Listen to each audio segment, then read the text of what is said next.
പാറിമായം.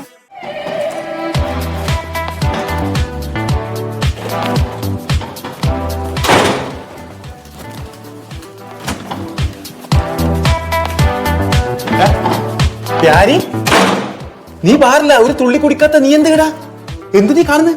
കണ്ണറിഞ്ഞൂടെ ബാറിൽ ഞാൻ കള്ളു കുടിക്കാൻ വന്ന് എന്ത് ഇങ്ങനെ നശിക്കാൻ വേണ്ടിട്ടാ? എടാ ഇനി എന്തെന്നാടാ ഇപ്പൊ ആരിക്ക് എന്താണ് നശിക്കാനുള്ളത്? ഏത് സ്ഥിതിയിലാണ് ഇപ്പൊ ആര് നടന്നതെന്ന് എനിക്കറിയാലോ. എനിക്കറിയാം. ആർക്കെങ്കിലും ഒരു ഉപദ്രവം ഞാൻ ചെയ്തിട്ടുണ്ട? ഇല്ല. ഞാനൊരു തെറ്റ് ചെയ്ത് ഞാനൊരു വ്യവസായം തുടങ്ങി. ശിവകാശിയിൽ ഞാൻ തുടങ്ങിയ പടക്ക കമ്പനിയിൽ 300 തൊഴിലാളികളുണ്ടായെന്ന് എനിക്കറിയാലോ. രാജാവിനെ പോലെ നടന്നവനാണ് പ്യാരി. എന്റെ കഷ്ടകാലത്തിന് ഞാൻ അപ്പുറത്തൊരു തീപ്പെട്ടി കമ്പനിയും തുടങ്ങി ലാഭം കിട്ടാൻ വേണ്ടി. ഒരുത്തരൊരു സിസർ വലിച്ചിട്ട് അങ്ങാറ് എറിഞ്ഞ് എന്റെ പടക്ക കമ്പനി ഒറ്റ നിമിഷം കൊണ്ട് താറുമാറായി. എല്ലാം പോയി. അവസാനം ഈ മനുഷ്യന്മാർക്ക് ഒരു ഏറ്റക്കുറിച്ചൽ വരും. എപ്പോഴും ഒരുപോലെ ഉണ്ടാവില്ല. ദൈവത്തിന് നിരക്കാത്ത ഒരു കാര്യം ചേട്ടാ. ദൈവം എന്ന് പറഞ്ഞ ഒരാളുണ്ടായി ഇങ്ങനെ വരുവാ.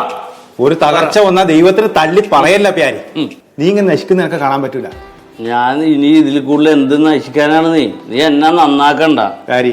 നീ എന്റെ അപ്പുറം വരുമോ ഒരാളെ കാണാൻ വേണ്ടിട്ട്? ഉണ്ണി, കൂടോത്രം, മന്ത്രവാദം, നേർച്ച, ഈ പ്യാരിക്ക് ഇനി വിശ്വാസമില്ല. ഞാൻ വരൂല. പ്യാരി, ഇത് കൂടോത്തോ മന്ത്രവാദം? നിനക്ക് എന്നോട് സ്നേഹം ഉണ്ടാ? എടാ ഞാനല്ലേ പറയുന്നത്. സ്നേഹം ഉണ്ടായില്ലേ? സ്നേഹമുണ്ട്.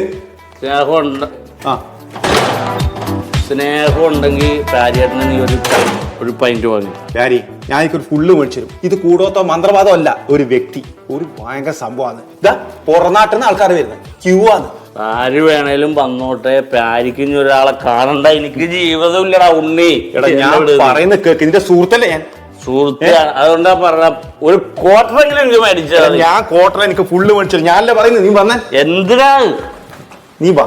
അങ്ങനെ നിനക്ക് ചാടാനില്ല.